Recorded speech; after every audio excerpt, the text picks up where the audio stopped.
बिस्मिल्लाहिर्रहमानिर्रहीम। अस्सलाम वालेकुम। कैसे हम सब, मैं हूं नगमा हुसैन और आप देख रहे हैं कुकिंग विद नगमा हुसैन। आज मैं आपके लिए लेकर आई हूं पानी वाला शलजम के अचार की रेसिपी। तो ये इतना मज़े का बनता है, एक बार आप बनाएंगे तो बार बार बनाएंगे। तो किस तरह इसे बनाया जाता है, आइए हम बनाना स्टार्ट करते हैं। तो सबसे पहले यहाँ पे मैंने पानी बॉयल होने के लिए रख दिया था। 1 किलो मेरे पास शलजम है, इस मैंने गोल राउंड में काट लिया था। तो जो शलजम मैंने लिए ये मीडियम साइज़ के लिए थे, इसके इस तरह स्लाइस गोल वाले मैंने कर लिए।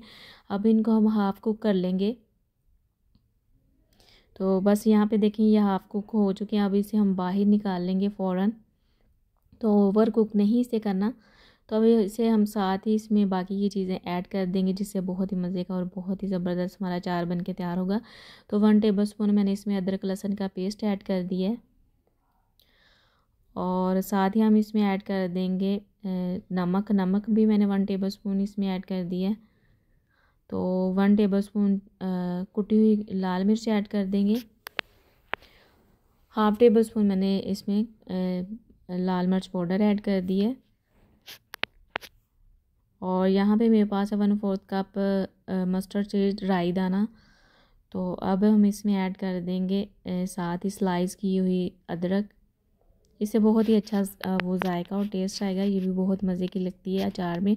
तो अब यहाँ पे मैंने 1 टेबल स्पून ब्राउन वाला गुड़ लिया है। तो अगर आपके पास ये नहीं है तो आप इसकी जगह ब्राउन शुगर का भी इस्तेमाल कर सकते हैं, दोनों में कोई भी एक चीज़ इस्तेमाल कर सकते हैं। अब इसमें जाएगा वाइट विनेगर यानी सिरका। तो 1/4 कप मैंने इसमें सिरका ऐड कर दिया। तो पानी इसमें वही जाएगा जिसमें हमने शलजम बॉयल किए थे। तो तकरीबन मैंने इसमें 1.5 कप पानी ऐड कर दिया है। तो अच्छे से मिक्स करेंगे और ये जो गुड़ है ये भी इसमें अच्छे से मिक्स हो जाएगा, मेल्ट हो जाएगा। तो अब हमने क्या करना है कि इसे एयर टाइट जार में ना डाल के रख लेना है। कोई भी एयर टाइट जार लेना है जिससे अंदर हवा ना जाए। तो जो हमने जार लेना वो बिल्कुल ड्राई हो, उसमें पानी ना लगाओ वरना हमारा अचार ख़राब हो जाएगा। तो ये देखिए ये बिल्कुल रेडी हो गया अचार हमारा। ये आप खाएं, इससे बहुत ही फ़ायदा है। जिनको भूख नहीं लगती, मैदे के मसले हैं, उनके लिए ये बहुत ही बेस्ट है। वैसे भी आप बना के खाएं, आपको बहुत पसंद आएगा। बस इसे एयर टाइट जाल में बना के रखने। तो 2 से 3 दिन बाद ये अचार तैयार हो जाता है। तो बस 2-3 दिन रखेंगे तो मज़ीद इसका फ्लेवर बढ़ जाएगा। तो आज की रेसिपी अगर आपको पसंद आई मेरी, तो मेरी वीडियो को लाइक और शेयर कर दिया करो। अगर मेरे चैनल पे है और चैनल को सब्सक्राइब, वीडियो को लाइक और शेयर कर दिया करें।